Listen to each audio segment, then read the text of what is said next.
Okay, so in this lesson, we're going to factor trinomials um, in which the leading coefficient, in which the coefficient of x squared is not 1. But in the last lesson, you'll remember that we factored this trinomial where the last term was positive. And remember, the last term is positive. When you factor in two binomials, the signs in the parentheses for the last terms will be the same, both positive, both negative. All right, but in this lesson, this time the c will be negative. So you can see what I'm talking about in this example. So let's look at this example. Suppose we had 2x squared,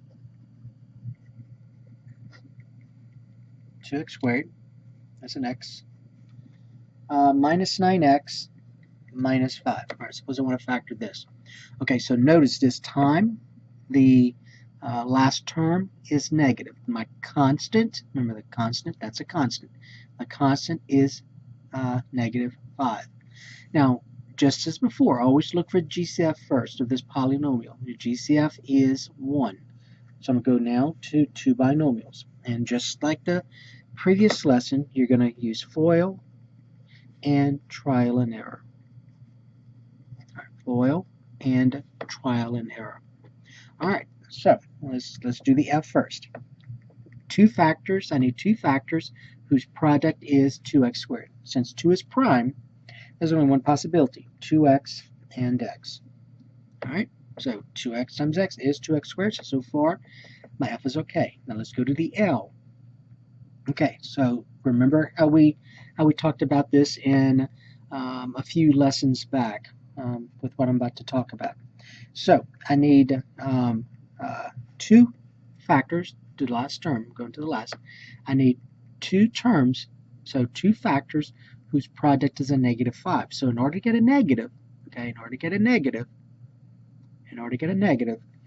the signs in here have to be different. One has to be positive, the other one has to be negative. Okay? All right, so remember how we did this, though. Kind of make it a little bit strategic for yourself. So remember, that's a 2 right here. So we're looking at the outer and the inner. At some point, we have to do the outer and the inner. So think about this. The outer and the inner, one's going to be positive, the other's going to be negative. Okay? One's going to be positive, the other's going to be negative. When I add them up, I need that sum to be negative, to be the middle term. So the larger absolute value of these, the larger absolute value will be the negative one. So the larger absolute value has to be negative in order for the sum to be negative. So remember, since this is negative, in order for that to happen, one has to be positive, the other one has to be negative. So that's what I'm saying. For the outer and the inner, one's going to be positive, one's going to be negative, and the larger absolute value of those will be will take the negative sign. All right. So let's just deal with the 5 for right now. So I'm going to put the 5 here, the 1 there, and let's see what happens. All right. So this is 2x, this is 5x. All right. So the larger absolute value, or let's just think the coefficient for right now. The coefficient here is 5. The coefficient here is 2. So that means that negative 5 would have to be, 5x would have to be negative, and 2x would have to be positive. And right away, you know that can't work because a 5x and a 2x, I'm sorry, a negative 5x and a 2x is a negative 3x, and that's not what I wanted. So that's not what I wanted. So right away, I'm just going to go ahead and cross this out. And then, just like in the previous lesson, let's switch some terms and see if it works. So I'm going to go ahead and keep the 2x in the first parentheses, the x in the second parentheses, and all I'm going to do now is switch the 5 and the 1. So I'm going to put 1 here, 5 here, and let's check this now. This is, the outer is now 10x, the inner is now x, 10x and x. Remember, that's a 1x. And so remember, always think about this. The last sign is negative, so that means the outer and the inner, one's going to be positive, one's going to be negative, and I need the one with the larger coefficient, to be this middle sign. So that means I need this to be negative and this to be positive. The only way the outer can be negative is if 5 were negative, because 2x times a negative 5 is a negative 10x. And then in order to get a positive x, I need 1 to be positive. All right, now, don't assume this is your answer. Always be safe and check this. So let's check the FOIL. 2x times x is 2x squared, the outer. A positive 1 times a negative 5 is a negative 5, so that takes care of L. And now the outer and the inner we already know, so the outer is negative 10x, the inner is a positive x. When I add them up, I do get a negative 9x. So there's your answer. All right, so you would say 2x squared minus 9x minus 5 equals 2x plus 1 times x minus 5, or remember, multiplication is commutative, so the order in which you multiply does not matter. X minus 5 times 2x plus 1. All right? Okay, so let's look at another one. Let's look at 20r squared.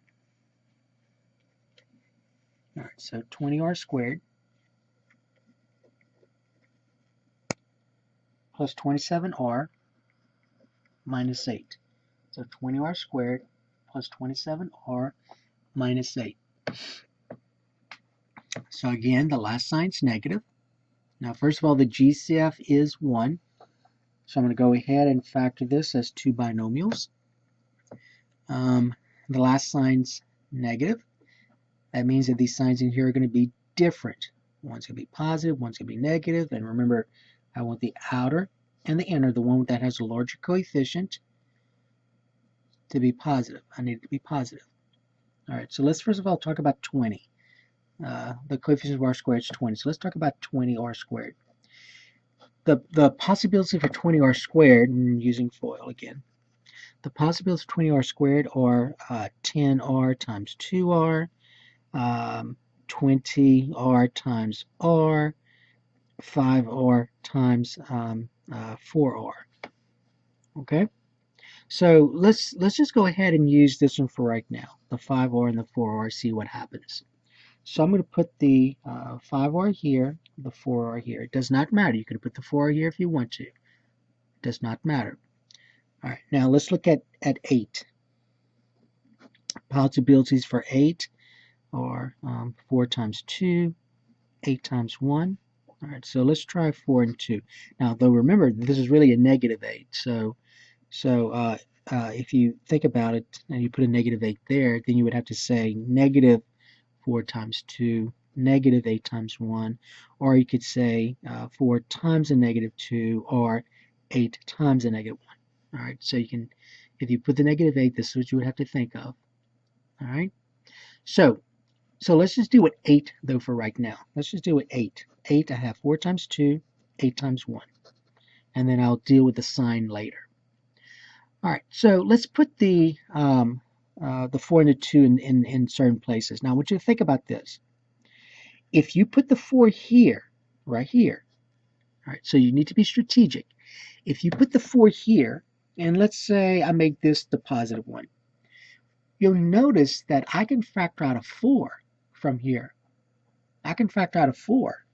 So I could have 4, this will be 4 times r plus 1, which means that if you're able to factor out a 4 from this factor, that means that you should have been able to factor out a 4 from the polynomial to begin with.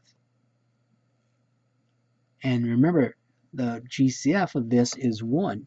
GCF is 1. So what that means is that if you use 4 and 2, you know that you can't put a 4 here, because then you could factor out a 4, which meant that the original one was the original one you could have factored out a 4 as well. When you can, it's not. The GCF was 1.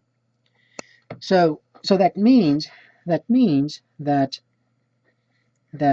if you want to try the 4 and the 2, then that means that you could put the 4 here. But then think about this. If you put the 2 there, let's think about this. It's the same idea, isn't it? Because if you put the 2 here, and let's say this time you say it's negative 2. And I'm saying negative because, remember, the last sign is negative. So that means that these signs in here are different. But it doesn't matter. You don't have to check. It's wrong. Don't check this because if you look at this, 4r minus 2, I can take out a 2. So you get 2 times 2r minus 1, distribute, which means, see this right here, which means that the original one, you could have taken out a 2 as well, but you can't because GCF is 1. So that means that you can't put the 2 there. So that means that if you use a 4 and a 2, there's really no place to put it. You can't put the 4 here. You can't put the 2 here. So that means then that maybe I need to stop looking at 4 and 2, and maybe I need to start looking at 8 and 1 instead. All right, so let's do that. So that didn't work. So let's do 5r and 4r again. Now, be strategic. Think about what we just talked about. Think about where you're going to put the 8. You know from our discussion a while ago that you would not put the 8 here. You would not put the 8 here because if you did, and let's say this is plus, you could take out a 4. So it'll be 4 times r plus 2, which you know that you can't because if you take out a 4, that means you could have taken out a 4 to begin with. So that means that the 8 won't go here, but the 8's going to go here. All right? So let's put the 8 here, and let's put the 1 there. All right? Now, let's check. The outer is 5r. The inner is 32r. Now, remember, I didn't put the signs in yet, so that's what I'm trying to figure out. So that's a 5r right here. All right, so remember, the last sign's negative. That means that one of these is negative, and the other one is positive. So the larger coefficient will take that middle sign. That means I need 32r to be positive, and negative 5r, 5r to be negative 5r. So that means that this has to be positive, this has to be negative. And when I add them up, think about this. When I add them up, use your calculator. 32r minus 5r is a 27r, and that's what I wanted. So there's your answer. But check before you go on. Check FOIL, FOIL. 5r times 4r is 20r squared. A positive 8 times a negative 1 is a negative 8. So that takes care of the F and the L. And all I got to do now is check the outer and the inner. The outer, remember, was negative 5r. The inner is a positive 32r. When I add them up, I do get a 27r. So there's your answer. So the answer is 5r plus 8 times 4r minus 1. Okay? Or you could, remember it's commutative, so it doesn't matter the order in which you put those binomials, those factors. All right, so that's 20. So that was number 2. So look at our process. Think about what we talked about. Be strategic. Help yourself as you go through this. All right, let's look at another one. Let's suppose we had 15m squared. Here's my number 3. 15m squared minus 16m minus 15. 15m squared minus 16m minus 15. All right. So the GCF is 1. All right, GCF is 1. All right, so that means I can go directly to try to factor this as 2 binomials. So we're using FOIL and trial and error. So remember, trial and error. All these are trial and errors. And if it didn't work, I crossed it out, tried something else until I found something that did work. All right, the more you do, the better you get at this. All right, so let's do the F first. I need 2 terms whose product is going to be 15m squared. So I need 2 factors of 15m squared. All right, so let's think about 15m squared. There is 15m times m. There is 5m times 3m, and those are the only possibilities. Again, what I'm going to do first is I'm going to try these two. Those coefficients, 5 and 3, are closer together in the number line than these are. So let's just try that first. It may or may not work. So let's do 5m and 3m. Again, it does not matter whether you put 3m here or 5m there. Does not matter. Okay, but remember, the last sign's negative, so that means one's going to be positive, the other's going to be negative. But be strategic. Think about this.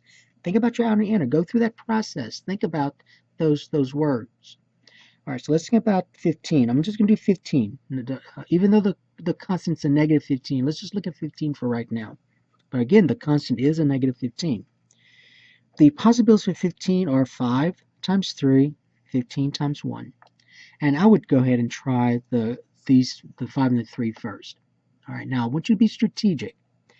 You know that in one parenthesis you're going to put a 5, and the other parenthesis you're going to put a 3. Do you think you could put the 5 here? Think about this. Would you put the 5 here and the 3 here? And I'm hoping you would say, I'm going to go ahead and write it just to show you. I'm hoping you would say, but in your mind, this is what you're thinking. You wouldn't have to write this because you know right away you can't. I can't put a 5 here. That means that I could take out a 5 here, and that means I could take out a 3 here. So, for example, if I put this plus and minus. Now, it doesn't work, but let's suppose I put a positive 5 and negative 3 here. That means that this would be 5 times m plus 1, and this would be 3 times m minus 1 rather.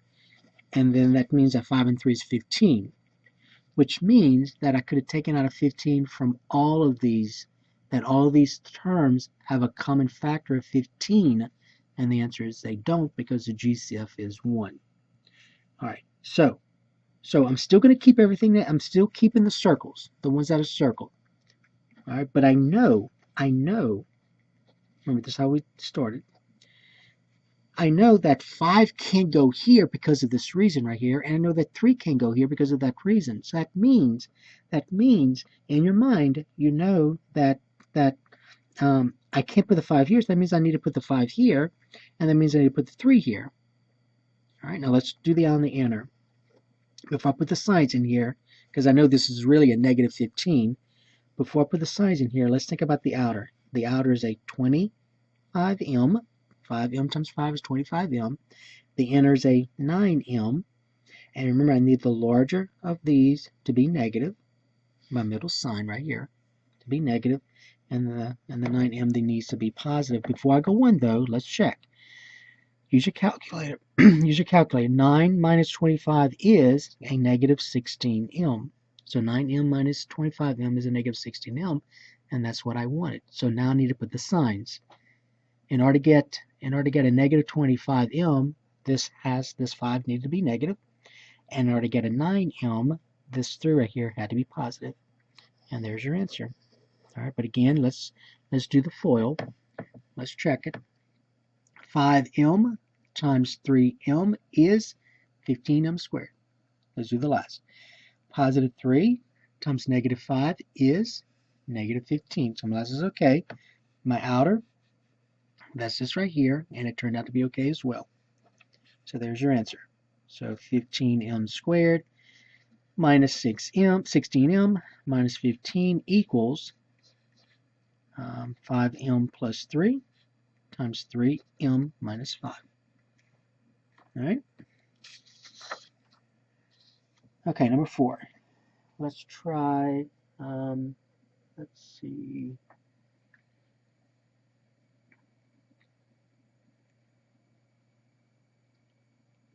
All right, let's try this one. Now, there'll be, and we talked about this in a previous lesson, but there could be situations where see, it's not in descending order, so go ahead and put it in descending order.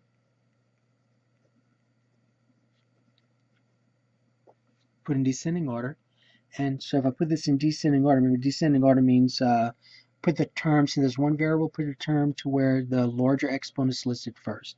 So I'm going to get 3x squared plus x to the first minus 2. All right, again, the GCF is 1. This is going to be easy because the leading coefficient is prime and the last term is prime. So I'll go directly to binomials, FOIL. So this is going to be 3x, it's going to be x. That takes care of the f. Now let's do the last term. Remember, I want it to be negative. So one's going to be positive, the other's going to be negative. So the only possibilities for 2 is 2 and 1. So let's put the 2 here the one there, see what happens. The last sign's negative, so one has to be positive, one has to be negative. So let's check this. This is the outers are 3x, the inners are 2x. The larger of these takes that middle sign, and so that means that 2x has to be negative, and when I add them up, I do get x, which is what I wanted. So the terms are in the right spot. I just got to put the signs. So in order to get 3x, a positive 3x, this one has to be positive, and in order to get negative 2x, this 2 has to be negative. And so there's your answer right here. So I get x squared plus, 3x squared plus x minus 2 equals 3x minus 2 times x plus 1. All right, number 5. Suppose you had 2x squared minus, plus 7x minus 72. So 2x squared plus 7x minus 72. So again, the GCF is 1. So I'm going to go directly to the two binomials. Now, the first is easy because this is prime. 2 is prime. So I know one's going to be a 2x and the other's going to be an x. Okay, that was not an issue. So again, we're using the idea of FOIL and trial and error. So let's go to the last. For 72, although I know this is a negative 72, but let's just do the absolute value of that for right now. For 72, the possibilities are, now you may need to use a calculator. So the possibilities are 72 times 1. Obviously, you know that's not going to work since that's a very small number compared to 72. You could say, let's see, 36 times 2. You could say 24 times 3. Let's see, you could say 9 times 8. Things like that, okay? All right, now, what I'm going to do, though, and there's also like 4 times, let's see, 72 divided by 4 is 18. So there's also that. You could say 6 times. There's a bunch of possibilities. You could say 72 divided by 6 is 12. So there's a bunch of possibilities right here. So all these are possibilities for 72. Okay? Let's go ahead and try. Let's try these numbers here since they're close together, number line first. Let's just try that. All right, now when I ask you, when I put the 98 in those spots right here, you know that which of these numbers would have to go here. You know it cannot be 8, right? Because if you put an 8 here, that means that I can take out a 2. 2x and 8, you can take out a 2 based on our discussion. So I want you to notice this. I'm going to go ahead and put a plus and a minus for right now. So that means that this will be 2 times x plus 4, which you know that if you're able to take out a 2 from one of these, from this factor, that means that all of these 3 terms have a 2 in common. And you know it's not because the GCF is 1. All right, so you know that you can't put an 8 there. So in your mind, you would go ahead and put the 9 here and the 8 there. So let's go ahead and rewrite this over. And let's put the 8 here and the 9 there and see what happens. All right, so the outer is 16x, the inner is 9x, and remember the larger of these takes this middle sign. So that means that 16x has to be positive, and that means that 9x has to be negative. And before we go on, always check yourself. A negative 9 and a positive 16 does give me 7. So this is 7x. So what we have is correct. So that's the order. That's a correct order. 2x, 9x, and 8. I just got to put the signs. So in order for this to be a positive 16, that means 8 has to be positive. In order for this to be a negative 9x, that means 9 has to be negative. All right, so there's your answer. So trial and error. That didn't work. We tried something else. But notice what I did. When I listed the factors, I tried using, I first attempted the numbers close together in the number line. Now, you know sometimes it didn't work, but in this case it did. All right. So, so my answer is going to be, the answer is going to be 2x minus 9 times x plus 8. And again, always check yourself. 2x and x is 2x squared. So that's the F. The L, a negative 9 times a positive 8 is a negative 72. That's what you wanted. So that's correct. And the outer and the inner we've already done. Okay, that's this right here. The outer and the inner. Okay, so there's your answer. Okay, so let's go ahead and end this video.